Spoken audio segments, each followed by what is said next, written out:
Hello, Cheap Ari here. Today we're going to be playing Fast and Furious Crossroads on Steam. Actually, I'm going to be playing it on the Steam Deck. So, Fast and Furious Crossroads is a game that came out, I believe, in August of 2020. The game itself is a canon entry in the Fast and Furious franchise that takes place after Fast and Furious 8, or Fate of the Furious. So, it takes place as a lead into Fast and Furious 9, though it can pretty much act independent on its own. But in terms of where the characters are, uh, um, Dom having adopted or taken on his kid, this seems to be right in that time span. And before, of course, he meets his long lost brother.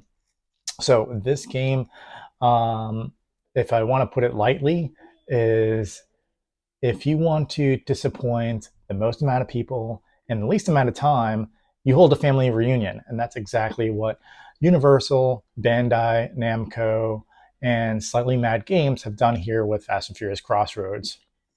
Now, this game again came out in August of 2020 and was delisted and completely stopped manufacturing of the game anywhere in storefronts, digital and physical, as of April of 2022. So less than a 2-year time span that this game was available to the public for purchasing.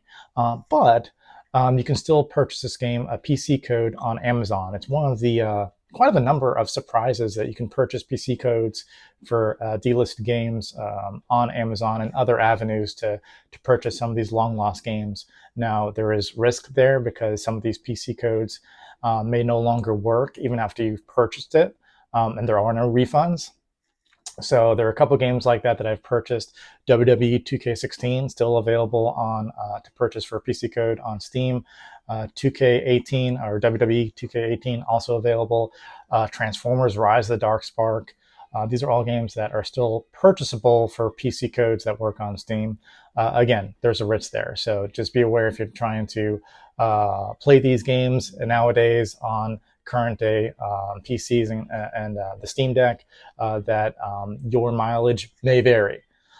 So back to Fast and Furious Crossroads. Let's go ahead and start this game. Got some pretty good menu music. So clearly this game is not optimized for the Steam Deck.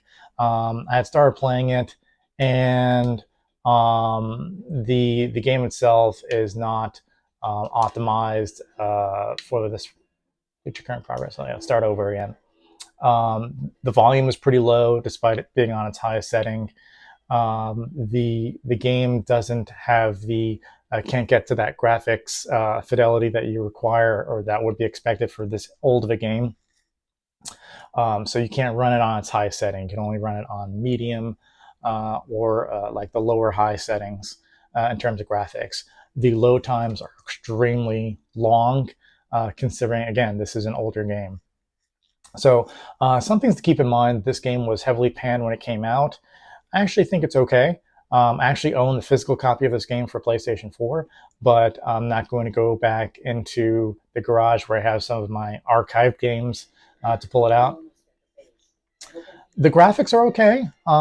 People expect too much from some of these movie license games. Of course, you can have a great one, even from actor Vin Diesel.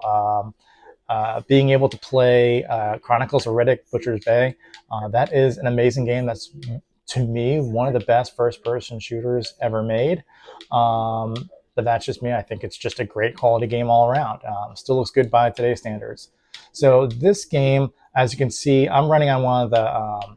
I'm running it on high, not necessarily on medium, but on high graphics. You see that there is a choppiness to the frame rate. So I may go back and lower the resolution in a bit. So to explain why this game is as bad as it is, or just not the quality that you'd hope for, is that the company Slightly Mad Games, they're known for, in terms of some of their early entries, they did more of the simulation style Need for Speed games like the Shift franchise, and then they switched and went over to Project Cars, and they were known for that.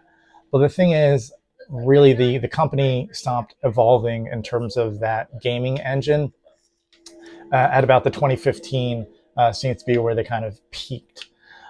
So when they did this game, it was a bit of a challenge because they came from simulation racing games, and Fast and Furious was meant to be more arcadey, or at least more accessible. Trying to find the controls here. It was meant to be more arcadey, and plus, I'm sure these have short development cycles. So you have a case of where, you know, yeah, slam them off the road. You have a case of where they just don't have a game engine that's really current day. So essentially, you have a studio that is has some experience, but is not great with doing arcade racers. Is up against a budget. Of course, most of their budget's probably going to the actors like Vin Diesel, Michelle Rodriguez, and I don't know what's going on here. All of a sudden, I've lost any type of traction with my vehicle.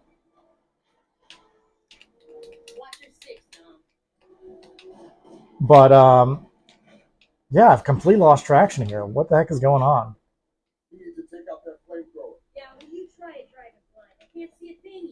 And maybe it's just the controller.